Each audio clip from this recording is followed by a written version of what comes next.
राघव दिव्यांशी को घर पर ले गया। सभी हॉल में इकट्ठे होकर बैठे हुए थे। दिव्यांशी और राघव के आते ही राघव की मम्मी और पापा मिस्टर एंड मिसेस बटियाल दोनों उठकर राघव को देखते हुए बोले, ये कौन लड़की है? पापा, ये वही लड़की है जिसके बारे में मैंने आपसे बात की थी। अच्छा, तो ये वो लड़की है? मिसेस बटियाल ने दिव्यांशी को ऊपर से नीचे तक देखते हुए कहा। हाँ मम्मी, यही है दिव्यांशी। दिव्यांशी खन्ना काफी होशियार लड़की है, राघव ने कहा। वो तो हमें दिख ही रहा है। मिसेस बटियाल की ये बातें सुनकर दिव्यांशी को थोड़ा अजीब लग रहा था कि ये राघव की मम्मी कैसे रिएक्ट कर रही हैं। दिव्यांशी से इस तरह बात करने का क्या मतलब था? फिर भी वो राघव से प्यार करती थी और हर हाल में राघव से शादी करना चाहती थी। इसीलिए उसने राघव की मम्मी मिसेस बटियाल से कोई भी बातें नहीं की, सारी बातें अनसुनी कर दी और जाकर उनके पैर छूने लगी। दिव्यांशी ने जैसे ही उनके पैर छूने के लिए अपना हाथ आगे बढ़ाया तो मिसेस बटियाल ने अपने कदम पीछे कर लिए। ये देखकर दिव्यांशी को थोड़ा बुरा लगा, पर वो मुस्कुराने लगी। बैठो ना, अंदर से आयशा ने बाहर आते हुए कहा। आयशा दिव्यांशी से ऐसे प्यार से बात कर रही थी, ये दिव्यांशी के लिए थोड़ा शॉकिंग था। फिर भी आयशा ने मुस्कुरा कर कहा तो दिव्यांशी बैठ गई। आयशा भी दोनों के साथ आकर बैठ गई। मम्मी, ये वही लड़की है दिव्यांशी जिसके बारे में राघव मुझसे ज्यादातर कहा करता था। मैंने कहा था ना कि राघव अपने दिल की बात आपको कभी नहीं बताएगा, इसलिए ये बात मुझे आकर बतानी पड़ी। राघव और दिव्यांशी एक दूसरे से प्यार करते हैं। मैं नहीं बताती तो राघव और दिव्यांशी कभी शादी ही नहीं कर पाते। राघव में तो इतनी हिम्मत है नहीं कि वो आपको आकर डायरेक्ट कुछ कह पाए। आयशा ये सारी बातें एक ही सांस में बोलती जा रही थी और दिव्यांशी उसकी सारी बातें चुपचाप सुन रही थी। आयशा के मुंह से ये सारी बातें सुनकर दिव्यांशी को धक्का सा लग गया था। उसे तो लग रहा था कि राघव ने अपने मम्मी पापा को उससे और अपने प्यार को लेकर बात की है, लेकिन यहाँ आकर तो पता चला कि राघव ने पापा से कुछ कहा ही नहीं। जो भी कहा आयशा ने कहा, मतलब आयशा की मदद से ये शादी हो रही थी। नहीं, राघव ये सही नहीं कर रहा था। उसे खुद हमारी शादी की बात करनी चाहिए थी। आयशा के मुंह से ये सारी बातें सुनने के बाद दिव्यांशी की आंखों में आंसू आ गए। जब हम किसी से उम्मीद लगाते हैं और वो उम्मीद टूट जाती है तो हमें तकलीफ होती है। एक ऐसी ही तकलीफ दिव्यांशी को हो रही थी। उसने अपनी भीगी नजरों से एक बार राघव की ओर देखा और फिर चुपचाप सबको नमस्ते बोलकर चली गई। उसके जाने के बाद आयशा अपने कमरे में जाने लगी तो राघव पीछे से आयशा की कलाई पकड़कर उसे टोकते हुए बोला, जरूरी था उसके सामने ये बोलना? हाँ, उसे बुरा लग गया होगा। इसमें बुरा मानने वाली क्या बात थी? मैंने जो कहा वो सच ही कहा है ना? सच के अलावा कुछ नहीं कहा। तुम्हारे अंदर कौन सी हिम्मत थी मम्मी पापा को बताने की? और मैंने खुद तुम्हारे रिश्ते की बात की। तुम्हें तो मेरा शुक्रगुजार होना चाहिए और तुम मुझ पर चिल्ला रहे हो। आज के जमाने में तो किसी की नेकी ही नहीं करनी चाहिए। जो दिखाई देता है वैसा होता ही नहीं। ये कहकर आयशा वहां से चली गई तो राघव अपने सर पर हाथ रखकर वहीं खड़ा खड़ा सोचने लगा। आयशा की वजह से सारे प्लान पर पानी फिर गया। दिव्यांशी नाराज हो गई। अगर आयशा उसके सामने ये वाली बात नहीं करती तो आज उसके और मेरे रिश्ते की बात पक्की हो जाती।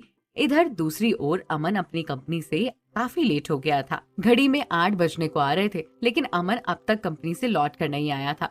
ये देखकर प्राची को बड़ी टेंशन हो गई थी। अमन के घर वाले भी टेंशन में थे। आज मौसम भी बड़ा खराब था। बाहर जोर जोर से बारिश हो रही थी और बादल भी अपनी ही तेजी से गड़गड़ा रहे थे। बादल की गड़गड़ाहट सुनने तो ऐसा लग रहा था माना कि अगर उसका बस चले तो धरती पर ही आ जाए। और बादल की यही गड़गड़ाहट प्राची को टेंशन में डाल रही थी। अमन ना तो कॉल रिसीव कर रहा था, ना ही खुद फोन करके कुछ कह रहा था और ना ही अभी तक आया था। वैसे तो अमन डेली कंपनी से 6 बजे आ जाता था। आज 8 बजने को आ रहे थे, अमन आया नहीं था। ये देखकर प्राची को भी बहुत टेंशन हो रही थी। अब हॉल में बैठकर अमन के आने का सब लोग इंतजार कर रहे थे और प्राची किचन में डिनर की तैयारी कर रही थी और किचन में बनी खिड़की से बाहर हॉल में झांक कर देख रही थी कि अगर अमन आ गए तो चैन की सांस ले लूं मैं।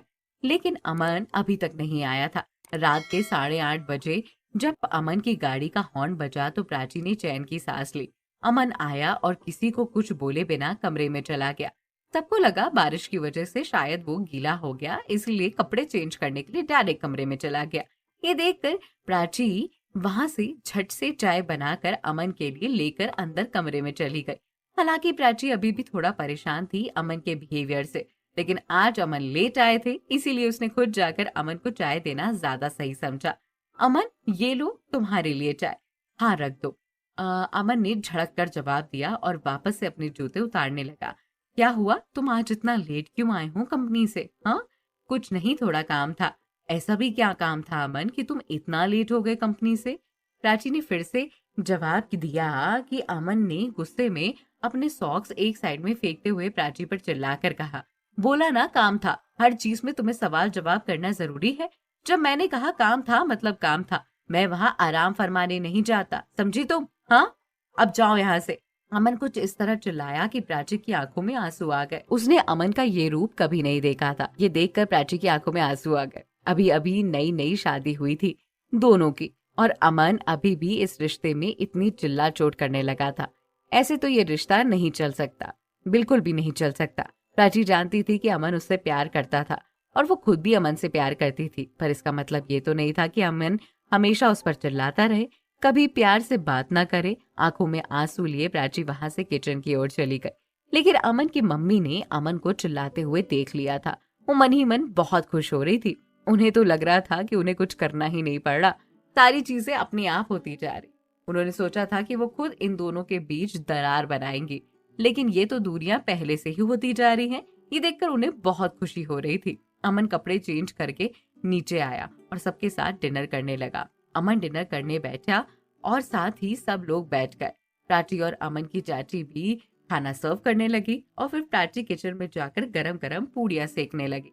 क्या हुआ बेटा, आज इतना कैसे लेटे आए तुम? वो चाचा, कंपनी में बहुत काम था। अमन ने बस इतना ही कहा और खाना खाने लगा। प्राची ने भी अमन की बात सुन ली थी। अब आगे क्या होगा ये जानने के लिए आपको थोड़ा सा इंतजार करना होगा। हाँ जी, कहानी में ट्विस्ट लगातार है। ये एपिसोड कैसा लगा कमेंट करके जरूर